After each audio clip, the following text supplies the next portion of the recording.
the stream software and go live. Hello, everybody. Welcome to the Duszt Director's Commentary. My name is Jody Bigfoot. My hair's grown a little bit since I made Duszt, as you'll see. How long's that grown, man? Look at that. That's how long it's been, man. Late 2018. Right. Okay, I'm just going to get it going straight away. Let's go. So, welcome.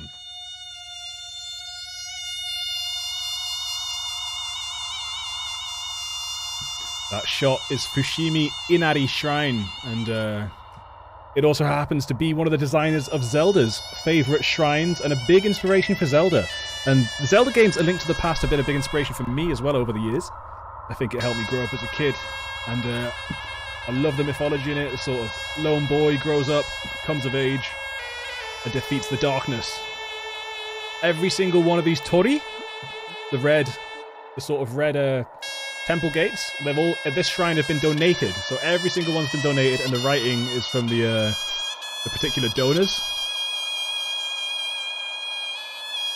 And there was like one little part of the mountain that was really misty. It was just this little microclimate where I went and got a couple shots. Turn the volume down a little bit, I think. This is Susuwa, excellent flutist. I was told him to watch the first and listen to the first song and video, and he wrote this theme to go with the intro, which Tandaro chopped up and mixed excellently into the project. He also had a hilarious fall from that rock. He stood up and fell in the water, man. There's a little outtake of that. Yeah, this is just a slow motion shot of the train through Kyoto. Big up everyone who featured in the film, all the guys on that list and girls on that list there. And again, another huge inspiration for me and where I got to in life is Tao Te Ching. When the world is right with Tao, Lao Tzu said, horses haul fertilizer to the fields. When the world loses touch with Tao, horses are trained for cavalry. Nothing is more insidious than possession. Nothing is more dangerous than desire. Nothing is more disastrous than greed. If you know when enough is enough, you will always have enough. Duszt.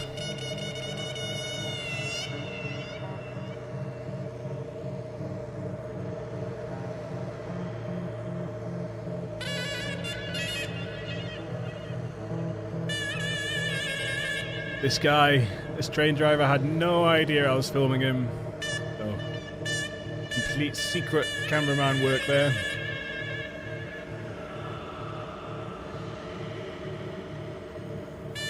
And to keep the camera steady, I had the lens on the glass behind it and was like leaning all my weight into the camera and the lens.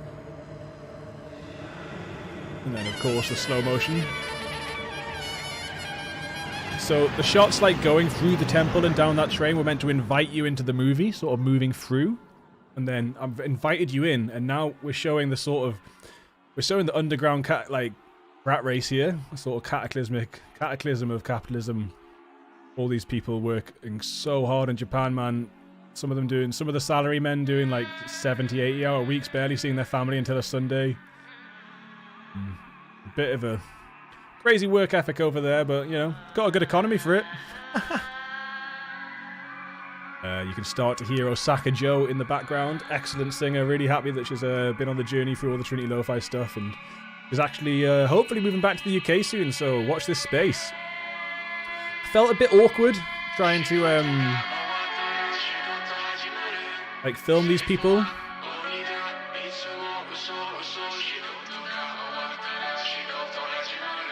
You know, I needed these shots, but I felt a little bit like an invader in their land, pointing cameras at them.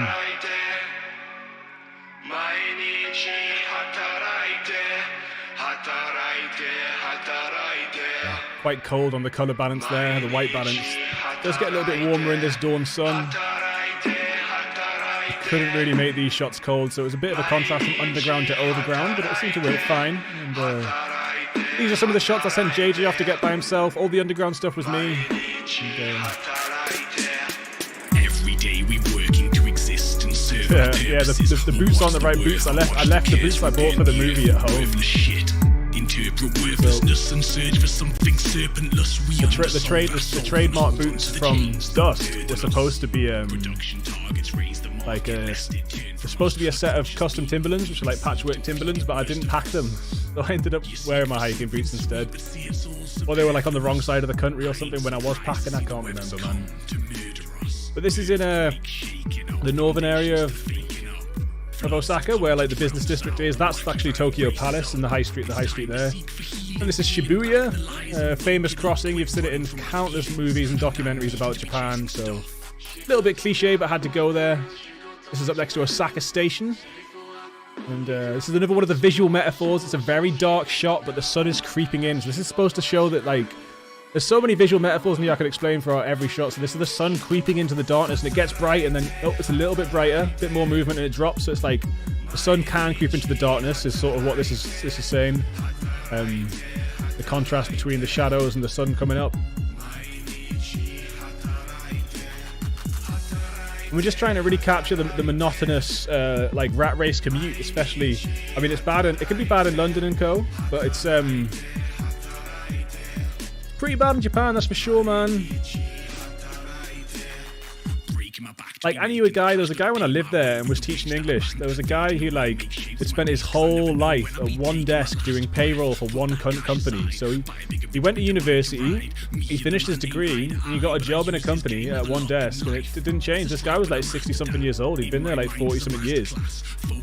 You know, working 40, 60, 70 hours a week with loads of out-of-work responsibilities that he doesn't get paid for, etc., man. It's a nightmare, man. No one should have to work more than like 20, 30 hours a week unless they really want to. But kind of held hostage, and that's kind of what a lot of these songs are about, is being, like, especially this song, Hataraite, is about being held hostage by the system, and obviously need to find a different system before, well, the apocalypse, basically, to sum it up in one word. Shigoto ga owatara shigoto hajimaru. So when work finishes, work begins. It just always goes on, and humans are idiots. Working, every day working. Hataraite. You weren't allowed a tripod on this balcony, so I had to, like, use the camera neck grip, tie it to a hand railing. It was like, no tripods allowed. They don't want you doing time lapses up there. They want you in and out.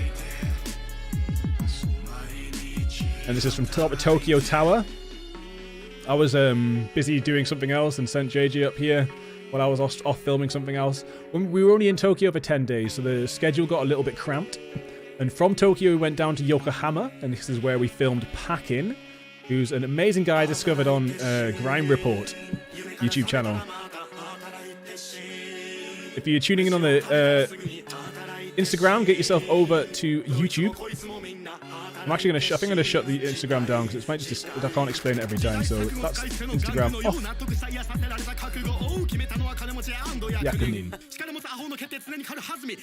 So there was a few of these shots when I first edited it that, like, the shadows were, like, really mistaken because I edited it on a tiny little Mac screen. I didn't notice.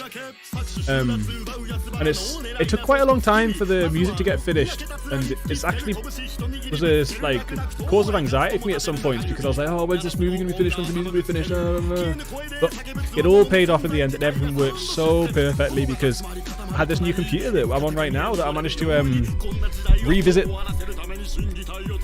I managed to revisit the color grading and fix, like, all the problems that I didn't really notice on the small MacBook. Like, just some of the shadows were just, like, a bit distorted and had what you call artifacts in them. This shot, it had, like, oh, you can't point, can I? So, over there somewhere, there was some shadow elements. But yeah, like, just all that sort of stuff because I had more time. It all worked out for the best. I was asked yesterday, what's my favourite song on the album? For lyrical content, it's definitely Ring Ring. It's a call to arms to, like, live your destiny, live your dreams. Don't just sit there. Answer the phone to destiny and do what it says. Do what your heart says. You can run from the fear of the failure, but if you run, then the fear gonna fail you. That's like, if you're running away from fear, it's gonna fail you. Like, you gotta run into the fear to succeed with it. And this is like, it's called, like, it's a sumo shop kind of thing. They kind of base their whole vibe on the fact that sumo wrestlers used to eat loads of food. So you can get these like piles of noodles there that are like this big. And me and my cameraman and Kid Easter, who's also in this, singing, but not actually in person. We ate this huge pile of noodles and loads of kushikatsu. Kushikatsu is the absolute one, by the way. It's so nice. And that's a fair point. I didn't mention in the video just gone. There was Kid Easter was filmed for it, but he wasn't allowed to be in the actual film in the end. We had to take his face out. And that's again to do with like the sort of corporate Japanese lifestyle. Don't really want their employees' faces on YouTube or having blogs and stuff. But did you hear about this around the world? Some people getting fired from certain positions for having online accounts and stuff. That might get worse as time goes by. It's quite scary. You can't be yourself and have a job, and I guess if you can fulfill your destiny and get away from employees and bosses, then you're in a better position to have that freedom. But it's not that simple for everyone. You know, you could have a family debt, or you could have a child you didn't plan to have, or you could have personal debts, etc. All these shots, they're like natural lighting apart from one or two LED lights that we brought with us using the colored gel. So that's like a purple colored gel. And it's a bit strange using purple on purple, but it kind of makes it glow, and it gives it this interesting atmosphere that I was actually quite happy with in the end. God bless JJ. He's pretty much like jogging backwards with ninja legs, so really bent legs walking backwards. But this is like 3 in the morning. He's not going to walk into anyone. And it's filmed in Nishinari, which is a southern suburb of Japan, which is supposedly a ghetto, they say. But it's pretty chill, to be honest. There's a couple of Yakuza around, but they're friendly enough. When I first lived there, I remember I was like cycling really fast down the street, and in the distance I saw this whole like Yakuza meetup. And there was all these Yakuza waiting outside their office, welcoming the boss. And the boss like waved me past and let me past, and I was like getting scared that I was going to get in trouble, but they were all just so friendly, and they were like, oh yeah, just go past, it's fine, yeah.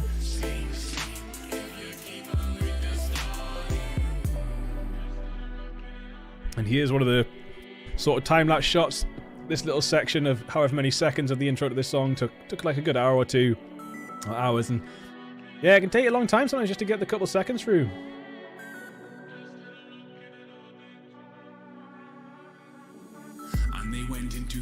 And bigging up the THTC t-shirts as always throughout this film. They're like ethical garment clothing, mostly organic hemp, if not organic hemp, organic cotton. What they become and they've done in their slumber. Can it ever be undone? Humanity on Earth in a trance. Yeah, and after the time lapse, this is a series. That was a series of half speed and double speed shots. And this is in Osaka Aquarium, one of the coolest aquariums I've been to. I don't like giving aquariums and zoos money, but sometimes the art is worth the slight misvote of your money, because voting with money is one of the most powerful votes you've got in this world.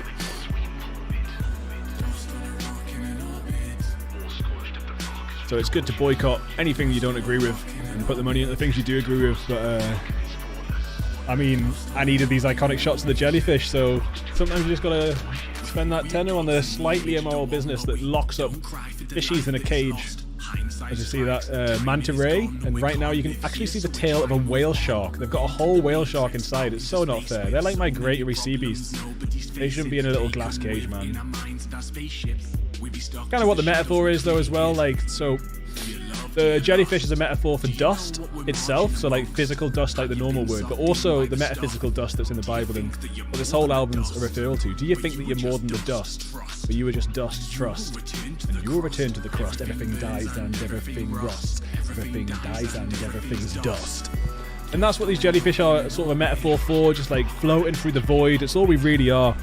We might get like a little bit arrogant with our egos, thinking we're some sort of special being, but we are quite literally just floating through the void on a rock. And we're also quite instinctual, like jellyfish are just floating around. This visual metaphor is basically about rising seas, so I'm doing a visual metaphor here of Osaka being covered in the ocean, because it's going to be covered in the ocean in about 15-20 years, man. Like, these ice caps are melting, and Osaka's going to be underwater, so that's like a slightly dark apocalyptic visual metaphor there. Putting that water like floating on the same horizon line as Osaka the city. Every big act will die, but stars and the moon still shine in the sky. Look at that baby face, and that it looks like I got a Snapchat filter on, man. Just good lighting, that's all that is. Good lighting and color grading. Look at that smooth Snapchat skin.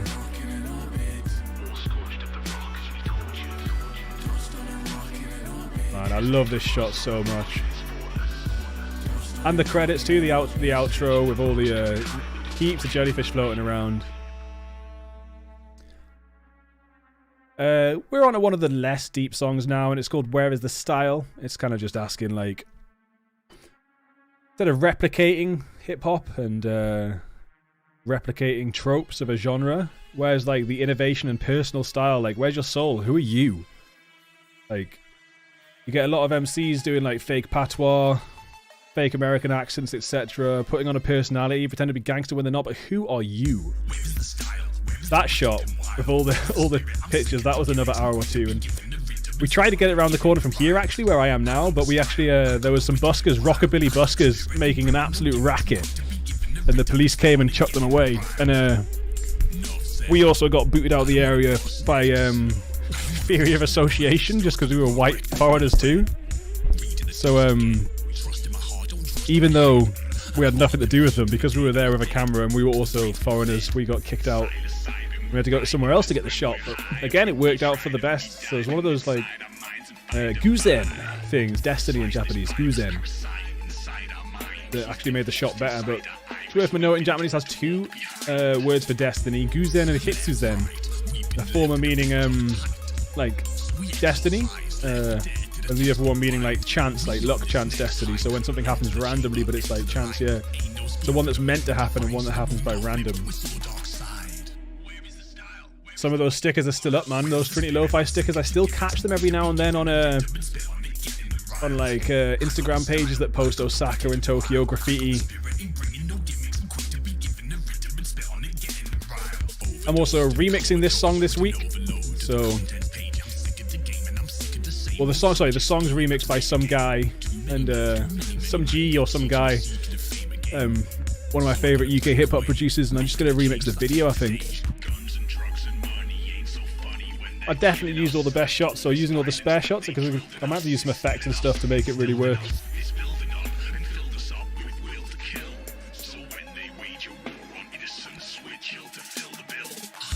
And those were some of the last gigs I ever did, actually. It's been so long since I've done a live gig. I think Japan was the last one. This is how long my hair's grown since the last gig I did. Yeah, man. That's Dal. He's an old-timer skateboarder. He's been in this Osaka skate scene for time. So is the other lads. And he teaches kids in that. Really good lads. The Osaka Daggers, they're called. You go find them on Instagram, etc., or YouTube. Their videos, Osaka Daggers, peace and anarchy. Their mantra is my mantra. So when I was suggested to hook up with them, I had to go find them, and I'm so glad I did. That shot, not a lot of people might notice. It's actually, the first half of it is filmed in half speed and double. The second half it's filmed in double speed and half. So it's like, it literally changes tempo by a drastic amount, and that was done with a tempo changer in the breakdown.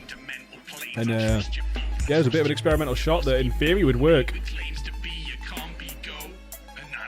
Arts Council? What do you mean? No, my last gig was what, that globe. I don't count the globe. I don't count doing the stream in front of 5 other artists. Sorry, that wasn't a live gig. That was a streamed gig. I'm talking about with a crowd and stuff. I mean, I did fly to Germany for a gig last year, but unfortunately it was cancelled because of the rain. Can you imagine? In the middle of lockdown, thinking I was going to get myself a nice gig out there. Nah. I love that shot. So that's another metaphor of Duszt, is like that shot of the water. So it's the for me, as far as I'm concerned, consciousness comes out of an ocean in a drop and returns to the ocean, and the drop dissipates into everything. So for me, being reborn, you never come out as the same drop, but you go back to the ocean that the drops come out of. That's what rebirth is to me, metaphorically at least. This guy's called Kiyomarony. Kiyomarony, if you want to find him on Instagram, but I don't think he's been active for a while. I don't know what he's doing. That was his clothing label. Instagram.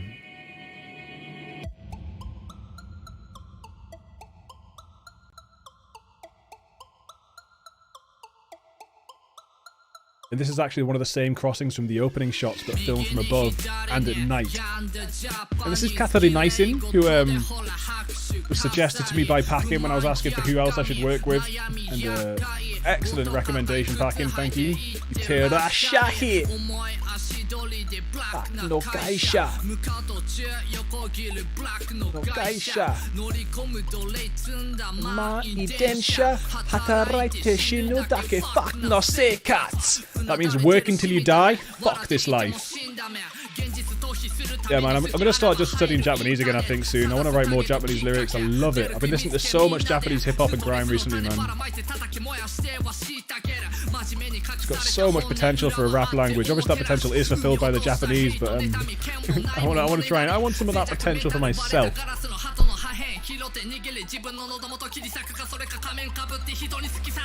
It's so fucking crazy. This is Num and Dub, who I met the first time I lived in Japan.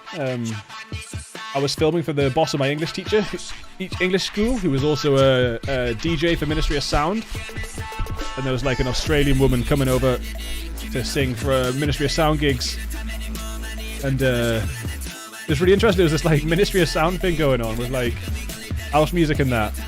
And then yeah, she was there as well. And I met Num and Dub backstage and was like, yo, I'm here making videos. Do you want to do anything? And I made him his first music video, which managed to make its way onto one of Japan's biggest YouTube channels.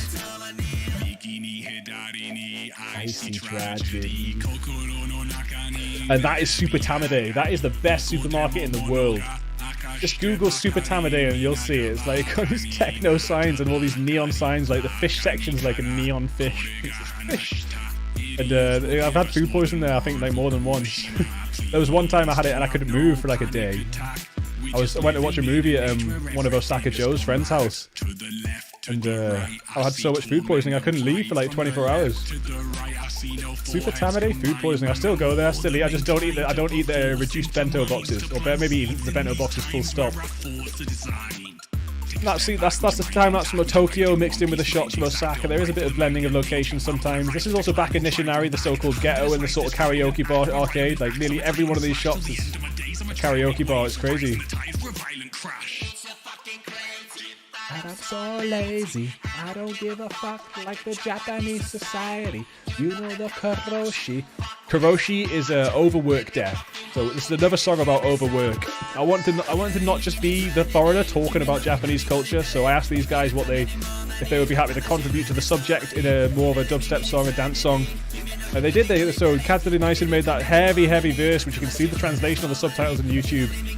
And obviously this amazing chorus by Num and Dub too, so they contribute to it very well. It's good to have that, so you're not just the guy who's like foreigner pointing a finger. People honestly feel like this way and see this problem in Japan too, and I know loads of really wizened people really got their heads screwed on. It's just because most of the population works their arse off for no reason, doesn't mean everyone does.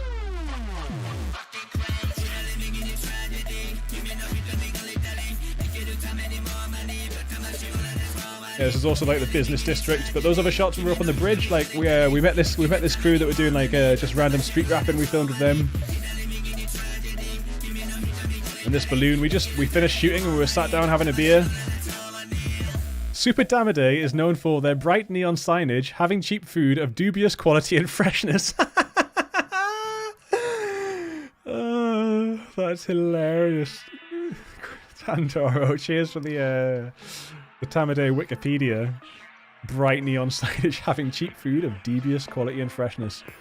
And the stars of this video, Takahiro Kunimoto-san and Mirareka-san, who I also both met on my first trip to Japan when I was living there and got back in touch with them. I flew the puppeteer Takahiro-kun from Shikoku, the southern island, up to the mainland, and bought him a flight, gave him a bit of money, bought him some sake, some cigarettes, all that sort of stuff. Took him for ramen, just to come up and get another couple of shots.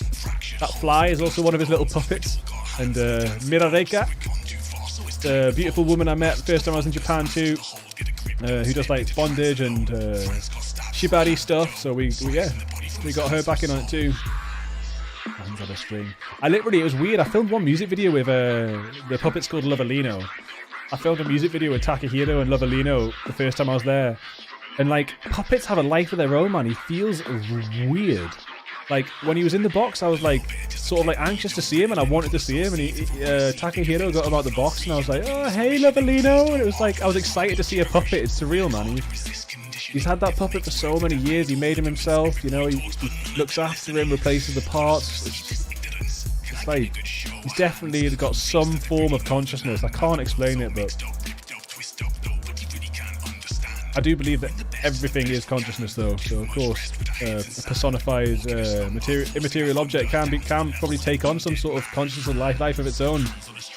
But thou fast hands handling things. Man had plans from his hands for his kin, but his time got ransomed hands for the king. Yeah. All our hands. This song's about the freedom of your hands. Like, we think they're for us, we think they're ours, but like, how much of your, if you're spending 40 hours of your waking life using your hands for a job for someone else, you know, hands for the king. That's what it's called, for the economic system or the monarchy. These are the edgiest lyrics on the album. No one's really pulled me up on them yet, but I'm just talking about sexual assault straight up. I'm talking about how men assault women, and it's completely fucked. Like, how hands can be used to make something magic, or they can assault people. And, you know, you've got a bloody choice about that. There's also some bits in there talking about environment, like, in a world like this, there's no time to really get a grip of your own behaviour sometimes for some people, but it's still no excuse. Like, this world can be distracting, but there's just no excuses for some of the things that people do with their hands. There's reasons, you know, and that's kind of what that line's about. It's about people who are a product of their environment. This is a reason. Hamade, 3 out of 5 stars. To be honest, I thought it might get a little bit less than that, but people love it, man. It's so much fun. That's probably what's keeping it up on free. Without the neon signage, it would probably be like 1 out of 5 stars. These are time lapses from the roof of the hostel we were staying in Tokyo.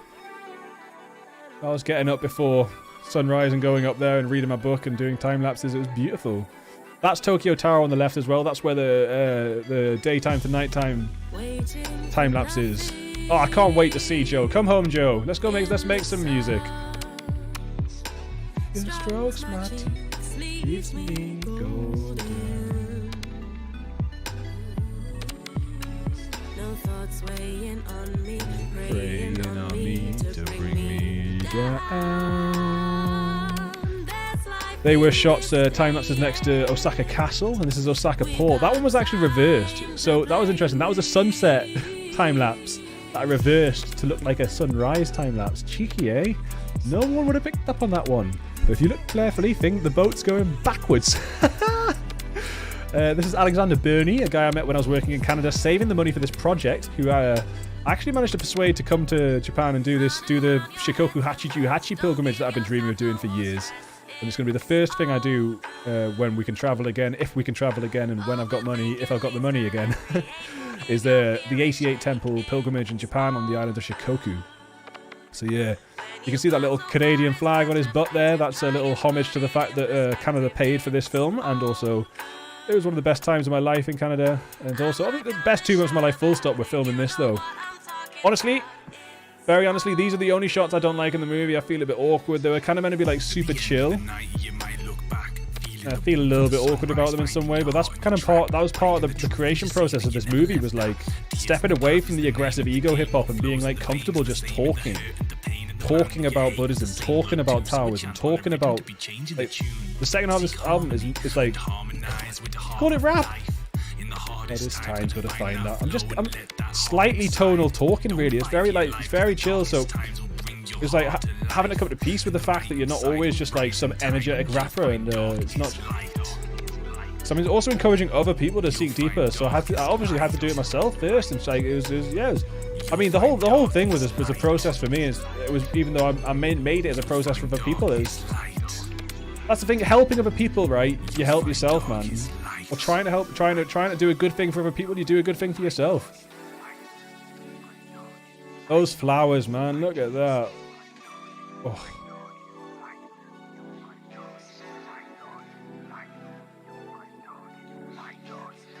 Ah, so nice. So that's that was in the local park next to where we were staying in South Osaka. Kamagawa Nakano. That was the train station nearest to where we normally came from when we went out. And this is heading up to a mountain that I used to always go to when I lived in Japan, because you could take like a 100 yen ticket and you could go all the way out to this station that should have been about 4,000 yen. You could walk through the barrier, go on a hike, go back to the train station, take your 100 yen ticket, go all the way back to Osaka and get out at the stop next to the one you got on and just put the 100 yen ticket in. So you'd save like 35 quid every time. I used to do it as often as I possibly could with the time. And obviously when it came to filming, we had to go, this is the same valley right now, we had to go back to this valley and go up the mountain and get the shots. And of course it only cost 100 yen. Although another time, Kirista drove us out there. Big shouts to him. That forest was Kyoto. This temple is Osaka. There's a lot of temples in this song. Temples that are Osaka and Kyoto temples. This is the incense they burn. I've nearly run out, man. I need to actually order some of this off Amazon, or it's the only place I can find it at the minute. It's Momiji incense, so it's the Momiji season incense, but it's actually cedar wood. And it's one of the most natsukashi, or nostalgic smells for me. And one of the smells that can just instantly make me feel at peace. Like I could be having serious anxiety attack or serious grief, and I can light that incense and it'll center me a little bit, because it just brings me straight back to the Japanese temples. In a temple, words find peace, might find me in a garden asleep. So honestly, man, I am actually cringe at some of these expressions, but there was only one take, so you got to sit with it. Like, and I wasn't going to be like going through takes looking for the perfect confident expression, because like I feel awkward, so why not look a little bit awkward? Like this is what it's about, owning it, man, owning who you are, what you are. A lot of what this film's about. So why would I try and hide the awkwardness and pretend that I was super confident when I was feeling slightly like awkward and introvert, and it's expressing the truth. That's it. Stored on a USB. I never planned to just talk so much. Like, we kind of set out to make a Post Malone, Lil Uzi Vert conscious. I don't even know what we set out to do, man, but what came out, I love it. And these are the foxes at the temple Fushimi Inari. That's another different temple in Kyoto. I forget the name of it off the top of my head, I'm sorry. But if you type in oh my god, I'm having a brain fart. What are they called again? Daruma. D-A-R-U-M-A. Type in Daruma Temple, Kyoto, and you'll find that temple. It's amazing. That big golden Buddha's in Osaka temple. This is the same Daruma temple with the might be copper Buddha, that one. Not green enough to be copper, actually. I'm not sure. The atom never managed me. No material things can control me. Meant for the beasts that are wandering free. Try to control and you won't find peace. In a temple, join with the sky. Talk with the clouds, take a walk with the mind. Forces abide me to walk with my life, my feet. So this was all. We went out there purposely at like Momiji season, which is when the leaves are turning red, orange. And it's honestly provided such an amazing backdrop for the latter half of this album, trying to get temple shots and stuff. The redness on that, man. Japanese maple is definitely one of my top 3 favorite trees. Just in case you're also interested, arbutus, also known as the strawberry tree that only grows on the west coast of Canada, is another one of my favorite trees. And then my other top 3, I would have to say, would have to be a West Coast redwood, which you get in the west coast of California and Canada. When you see those monster trees that are like 250 foot high and like it takes 10 people to circle. That's my other top 3. Those Bigfoot's top 3 trees. And now we're moving on to Baike Urehira and Taiga Urehira, the calligraphers in the song Ineffable. Ineffable, something you can't describe with words. So, obviously, Taoism. There's a classic quote of the Tao, which is, the way that can be talked about is not the true way.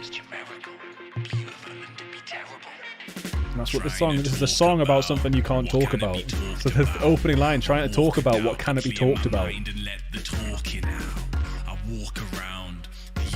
And man, I've got to just give so much respect and thanks to Baike Urihira and Tiger Urihira-san for driving us to their house and like using the biggest piece of paper they had and the biggest brushes they had and gallons of ink for us for nothing. And this is a guy that like can charge thousands and thousands to do calligraphy for like the Tokyo Stock Exchange or Lady Gaga, etc. And his daughter did it for Coca-Cola. Like all these mad jobs they've had, and they just did it for us. And he's Osaka Joe's old teacher, and they loved Joe, so I reckon that might have something to do with it. Top 3 Super Damade food poisonings. Well, I'd definitely say any of the seafood, any of the budget bento, and yeah, man, like their fish can be so questionable, man. The bento, when it's reduced, it can get down to like 10-20 pence, but yeah.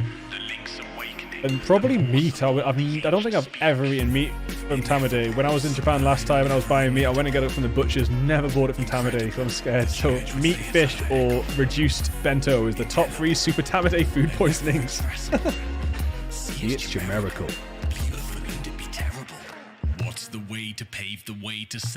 This guy, Baike, has been doing calligraphy every day since he was 6 years old.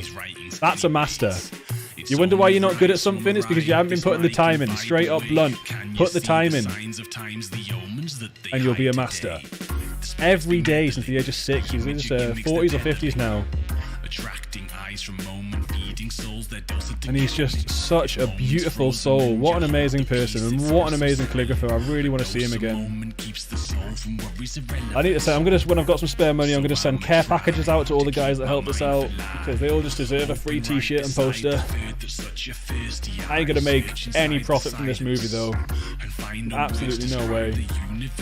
I'm not even going to tell you how much it costs. If you want to know, ask me in private.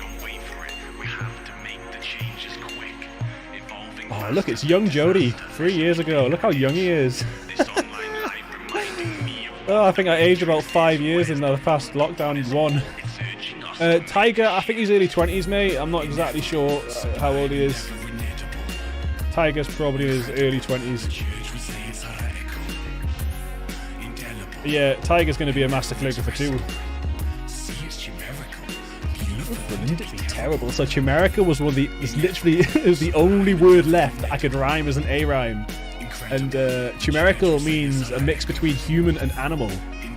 And I thought that was so perfect to decide to define Taoism, because you got instinct and logic. So it's such a weird word that on the surface wouldn't fit, but sometimes in rap you're forced to use a word, and sometimes that actually pays off to such an extent, because chimerical, I would have never have even known that word existed without getting stumped and sticking on a Rhyme Zone dictionary.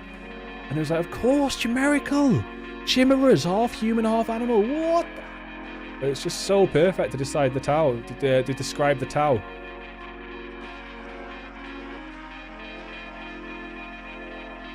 Oh.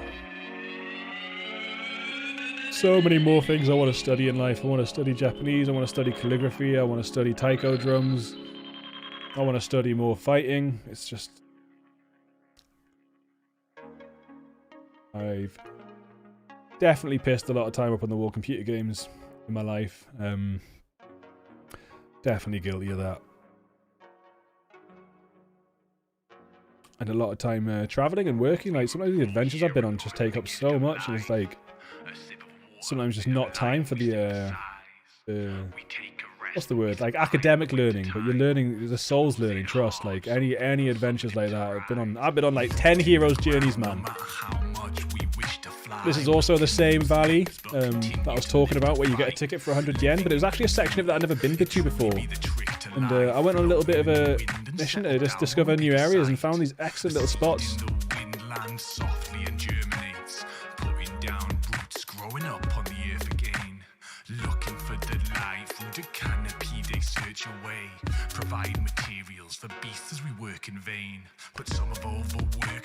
This is one of about 4 shots where you can see JJ in my sunglasses, but that's just the way she blows, son. You gotta get a little bit of that JJ in there. You look like Jack if he was American and used Manscaped. Jack can't grow a beard, pal. I don't look like Jack. Which Jack are you talking about? Jack Wild can't grow a beard, that's for sure. Zombafun Lost Leg Hacker Cat, welcome to the live stream. Your name's now going to be on this for all eternity. Big up Lost Siren for tuning in. This is a handstand girl who was staying in our hostel. You can find her at Handstand Diary inside Instagram. She's travelled the world learning how to handstand and interview various handstand experts.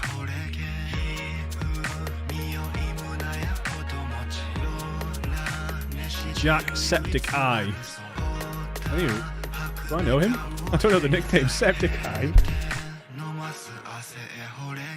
Sean William McLaughlin. I know who he is. Is he famous? Irish YouTuber. Oh. I look like a YouTuber. Who lives near you, Chris? No way, the handstander. Crazy. Yeah, that's mental, man. I'm afraid she's married.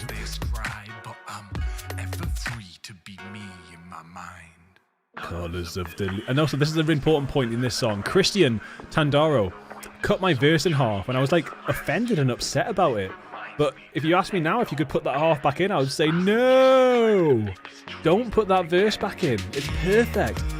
And this is one of the processes you need to... I have learned and feel like it was a real big level up in art, is learning of what to let go or when to let go or how to let go of certain things that you might be attached to because you create them. This is a very important shot. So this whole song is about how trees are humans and humans are trees in all their like cultural and experiential ways, at least metaphorically. And that was two branches that I found in the forest that was together to show the symbol of human in Chinese or Japanese, which is actually two lines. Hi, Zombathon. My name is Jody Bigfoot. I'm a rapper. I kind of do like spiritual, political rap. This was a 60-minute music video I made in Japan over the period of 2 months filming. And it's an entire album music video. And right now I'm just doing a director's commentary of it, because it's been a little while since it came out, so I'm just uploading a little bit extra content and doing those sort of DVD extras for free. And this waterfall shot is another shot that replaced Kadista's shots, because he had to be taken out of the movie, unfortunately, because of his career. Yeah, it was actually quite sad, to be honest, because all the shots were so good. He's got such a beautiful face. It was this, it was his introduction to being an artist, but unfortunately the career took over and he wasn't allowed to be on YouTube.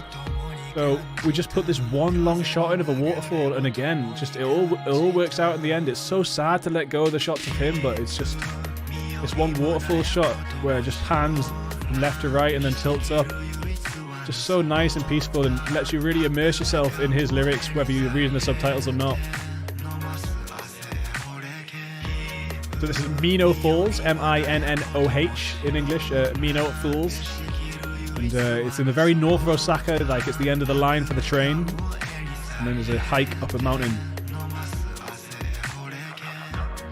Well, how do I get hours of footage and know what to do? I think I've just got a computer for a brain, mate. Most of this was in my head. There wasn't too much storyboarding. I planned and coordinated all of this just mentally, the whole thing over the period of 2 months. Sometimes there was a couple lists of things, like if I had to go out and make sure I came back with stuff, I'd make a small list. But I went through the notebook the other day and there's barely anything, man. It was all in the head. And as far as writing lyrics without repeating the same thing, I have to say I repeat the same thing in nearly every song. I just find a million different ways of approaching the same subject, which is like if I was wanting to narrow it down to like a few words, I would just say mental and spiritual freedom or liberation. That's like what every song is about. And this world sort of gonna try and destroy your mental, spiritual freedom, even physical freedoms too, to varying degrees depending on where you were born. But wherever you are born, I do believe it's extremely important to fight for the freedom of those three things: mental, spirituality, and physical movement. As we live in this really strange world where there's like psychopaths that have like an unwarranted amount of power. So nearly all my songs, mates, for the past 5-6 years have been about this broken system and top-down authority scheme that I just want to escape from. But obviously probably won't in my lifetime. So I just try and lay down the foundations and make the ripples that will hopefully one day turn into a wave to sort of switch this switch the system around. And I ain't saying that I'm going to personally be responsible for any revolution, but it's all about spending your time for me and money wisely and making sure I'm contributing to like a positive flow in this world, because there's too much negativity and too much grief and suffering. And a lot of it, honestly, mateys, a lot of our suffering is self-inflicted. We whether we realize consciously or subconsciously choose to, we inflict a lot of our suffering on ourselves. We get gaslit by authority to thinking it's our fault that they're abusing us, etc. It's like, make sure you're recycling the cans, make sure you're recycling your bottles. Meanwhile, free fires in the ocean from corporate oil companies. Like, are you kidding me, mate? I worked in a salmon factory as well once, right? And there was more plastic there per week than I would make in my lifetime. More plastic waste in 1 week of this salmon factory than I would make in my entire lifetime. And that is one factory in Norway. There's so many more factories in Japan, Southeast Asia, China especially, and a lot of India and Africa too. Thank you very much for stopping by, Zombafin. Welcome to the channel, etc. It's very, very small and niche, but I go for quality, not quantity all these time. These shots of me floating around on that boat that you saw reversed before. So I'm out on the boat, filming the Osaka sort of industrial areas that are around the port area. And so yeah, you can. This is like the boat is actually doing the panning here as I flow through the water, filming like the industrial areas from that sunset. And like I said, I reversed the sunset shot of the boat going out. Sorry, it was a sunset shot of the boat coming in, and I reversed it, and it looked like a sunrise shot of the boat going out. That's a top secret. You only find that out if you watch this. See, look, it's going out there. Ah, maybe it was coming in. I don't even know, but whatever it was, the shot before was reversed. And this is a pal of mine who asked me at one point, he was like, "You making any tunes, mate?" And I was like, yeah, I'm making an album right now. You can get on a song, but you got to fly to Japan to come in the movie. And he was like, "All right, yeah, I'll do that. Yeah. I'll fly to Japan." So he flew to Japan to be in this one music video. Spent about 4 hours deliberating over whether we should buy a jacket for this music video or not. The whole time he was like, "Is it worth 50 quid?" He couldn't decide if the jacket was worth 50 quid. It took like a few days, and it took hours and hours of our time. We missed the boat the first time we went out. The first time we went out to get those boat shots, we missed it because he couldn't decide whether he wanted this 50 quid jacket or not. And then after a few days of this, like, jacket chaos, he decided not to buy it. And then we're back at the same shop again. I was like, "Oh, it's 500 quid, not 50. Good thing he didn't try and buy it. Well, I think, no, he did try and buy it, but his card was declined. That's probably because it was 500 quid.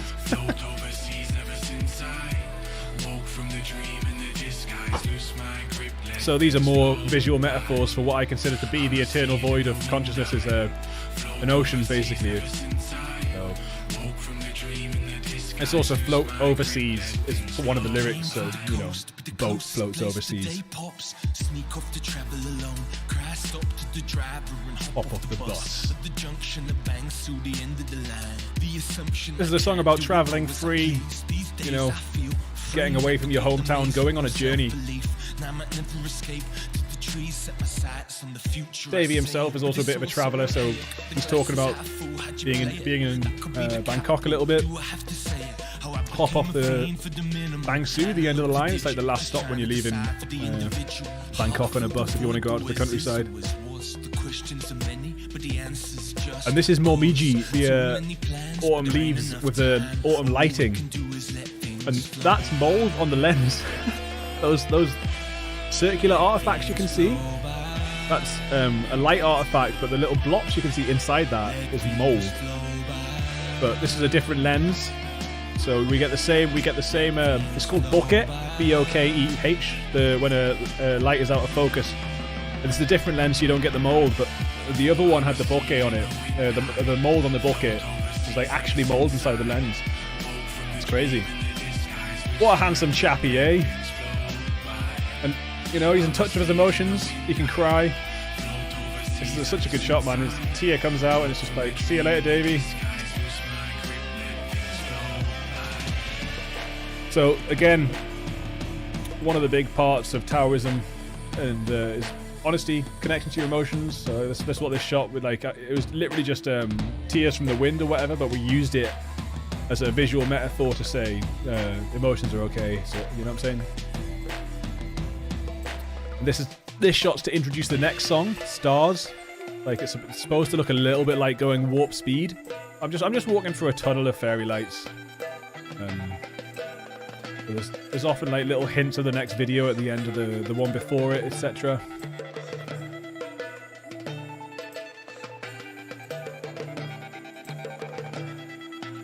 And these are the bamboo forests of Arashiyama, which is just down the road from Hozukiyo, the place I used to get 100 yen tickets to. So you could go to Hozukiyo, you could buy a 100 yen ticket to go to Arashiyama, you could buy another 100 yen ticket to get back in the barrier, and then you can go back to Osaka with your 100 yen ticket. So like 315 yen could get you to like a massive adventure that would normally cost 40, 50 quid.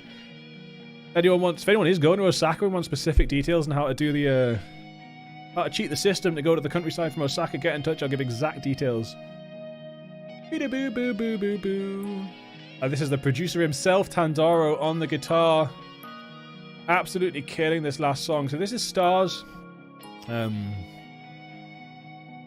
It's also got Baba Luckin, who's a old friend of Christian's who happened to be passing through his town, and it's got a free feature on the album. Otero, Lake Takapo, clear skies, new moon, I saw my heart grow. I saw the stars, the constellations, and wee bit of THC for meditation. So that's just like a little mini anecdote of when one of the times my consciousness shifted from being at Lake Takapo in New Zealand and seeing like the Milky Way was actually just like a massive cum shot on the black sky. It was just like this huge splay of stars and galaxies, and like I knew there was loads out there, but until you see it, you don't really realize how dwarfing it is. And that's a dwarf by the dwarfs. There's a little line in that, and it's like, you know, we call the stars dwarfs, but I was dwarfed by them, so yeah, dwarfed by the dwarfs. Yeah, Ivan, yeah, this is one of my favourite songs too. Sonically, this is my favourite song, and lyrically, Ring Ring's my favourite song.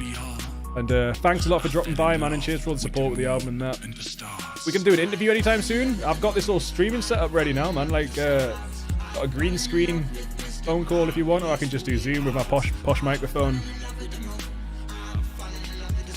And also, you might have noticed heaps of LRG clothing. It's like, it's a supposedly conscious clothing label. They've got all these conscious messages on it, but they use sweatshops and all that still, so I buy it secondhand. So I love the label. I love the designs, I love the messages, but they are still sweatshop companies, so I only buy it secondhand. Yeah, so it was almost all ethically sourced garments. Like that was first-hand, that jacket, admittedly. That was a silk first-hand jacket. Oh, cheers, man. Ring Ring, yeah. I love it. I'm dropping the remix soon, man. Shout out Baba Luck.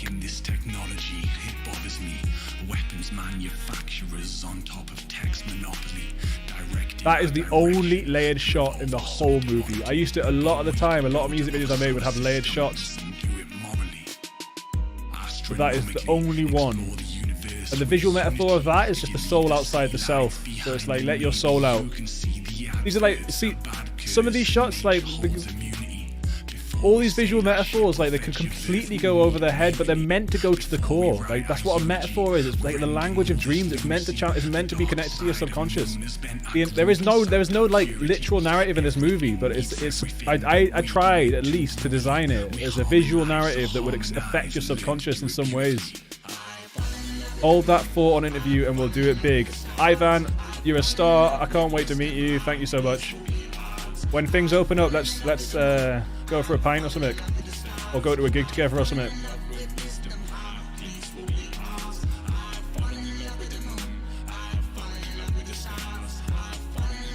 Yeah, and you know, I didn't tell Baba Luck what to write about for this album. He just jumped on a track when he was at Christian's and absolutely nailed the final track.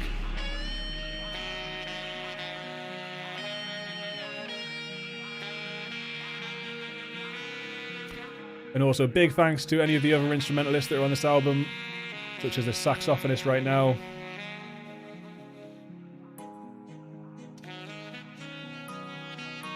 So we're here in the outro of the movie. I've done the director's commentary. If anyone's got any questions for me or Christian before we close up, I can ring Christian on Discord, see if he can answer.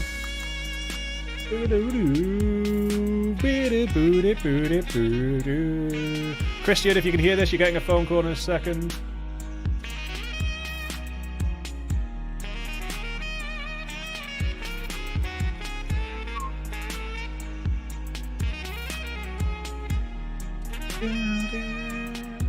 Sorry, Christian, I should have warned you to be ready with Discord, but whatever. Hey there. Hey man, how's it going? I'm good. How about you? Thanks for everyone tuning in, by the way. Yeah, cheers everyone. This link will be up there. So if Only you wanna... got the live chat now since I had to stop the stream, obviously. Yeah, it's alright, man. So, if you got anything to say about the movie, I want you to do. We're expecting a sort of producer's commentary of sorts from Christian at some point. It might just be a 10-minute video, like whatever he can come out with, analysing just some of the production techniques that went into the video. Oh yeah, well, I mean, I drink beer, Ivan, but I'm sober. Like, I drink two beers this big, sometimes 3 over like hours. Like, so I consider that being sober myself. I hate being drunk, bro, but I don't personally see the need to be straight edge because I can control it. But yeah, man, whatever you want to, whatever, we'll go to a straight edge gig together.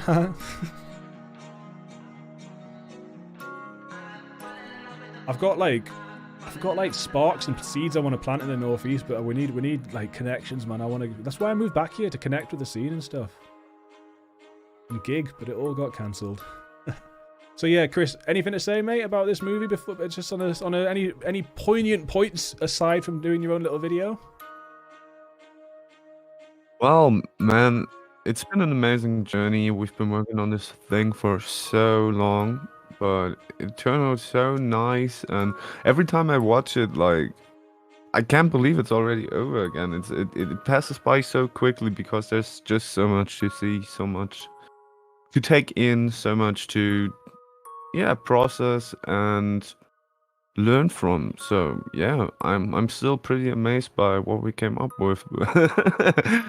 So yeah Man, and I think out of everyone in my life, you're probably the person I'm most grateful for meeting, to be honest, because this is the most amazing thing I've ever done. So I'm gonna put that out there, you know, like, out of everyone I've ever met in my life, I couldn't be more thankful for meeting Thanks, anyone. man. Like you, man.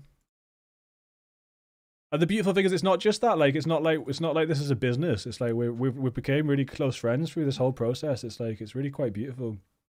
It'd be nice to make it a business at some point, but not if we continue being artsy and pretentious.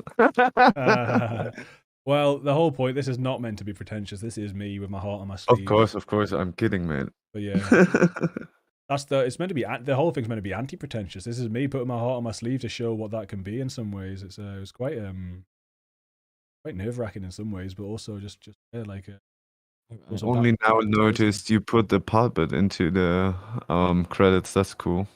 Well, like I explained earlier on, like, I get the impression that the puppet's personified. He's a real thing. It's hard to explain, but yeah. Like, yeah, I mean, I kind of noticed something something similar to that when I watched the other video you did with him. I was like, oh, that's the guy. Oh wait, it's a puppet. Like, it really, you just snap. It's something like the uncanny valley.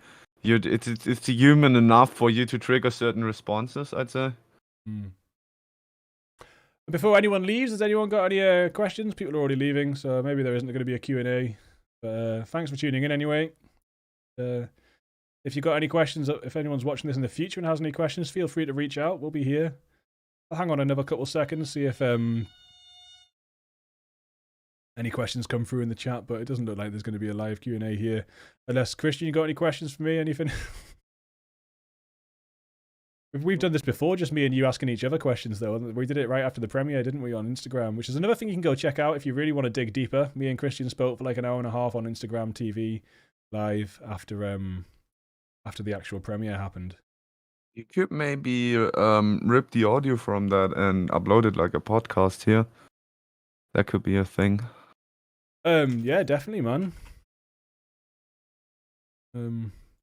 just have a little look, see if I can find this. Might just give a little little bonus sneak preview to anyone that's still tuned in live or tuned in at the end of this repost. You can get a little sneak preview of one of the upcoming videos if I can find it on my computer.